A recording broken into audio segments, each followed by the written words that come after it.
Hi again. Although your handpan is a metal instrument, which is usually made out of stainless steel, it is also very delicate. Although its building materials are tough, the tuning and treatment makes the instrument fragile in some way. That is the main reason we should really take care of it and prevent detuning, extreme temperatures, physical damage, and corrosion. Handpans are tuned on a specific scale after thousands of hammer hits and other processes. In order to keep their tuning, it is important to take good care of it and avoid collisions. That is the main reason that some handpans have a plastic rim or a braided rope on their edge to avoid direct collisions. Considering that, placing a handpan far from places such as a top shelf where an accidental fall might happen is really important. I highly suggest you to get a solid handpan stand with good support, or at least a small carpet where your handpan won't be easily scratched, and meanwhile you can use your carrying case to protect your instrument. And remember that the harder the case is, it would usually provide a better protection, but always on a dry and ventilated space and not just a storage space in order to avoid moisture. But collisions and dents are not the only things that we should avoid, since scratches could potentially lead to corrosion and rust.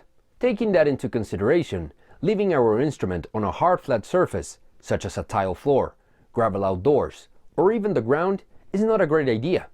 And playing it over your legs, on a sofa, a chair, or a soft surface is recommended.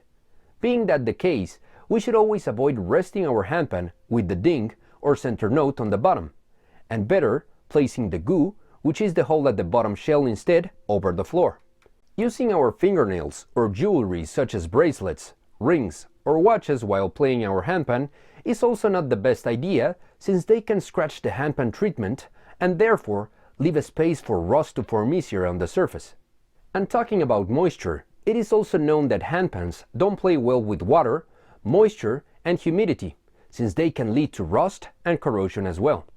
That is the reason that we should be aware of them. Playing out in the rain, near a lake, or at the beach can seem like a great idea, but even the sweat of your own hands can bring moisture to your instrument, so be sure to dry it out with a non-scratching cloth or a microfiber cloth in order to prevent that. Alcohol and other corrosive liquids, such as detergents, usually damage the coating of your handpan and its color, so be aware of them and just use a microfiber cloth with special handpan oil to clean them out. There are specific oils intended for a handpan surface, and I suggest you to use that protective oil once a week or two, or according to your handpan maker's instructions. A handpan tuning is achieved through hammering and heating, so extreme temperatures might also temporarily or even permanently detune your instrument, so be conscious about them. Don't leave your instrument in your trunk or play it in direct sunlight, since it can heat up quickly and even detune. Look for a shadow and enjoy playing it. I can tell you that you will be more comfortable too. Abrupt changes in temperatures are risky for a handpan, so keep it away from fire and don't expose it to real cold conditions such as snow, which also carries moisture. Another thing to be conscious about is the pressure we apply while playing, especially over our notes, since if we play with too much strength or press the ding too hard to achieve a vibrato effect, our handpan might get detuned.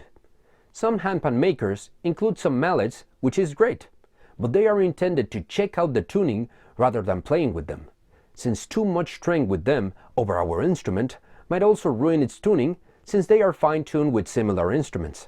I hope you enjoyed this video lesson, and thank you very much for watching. See you on the next lesson.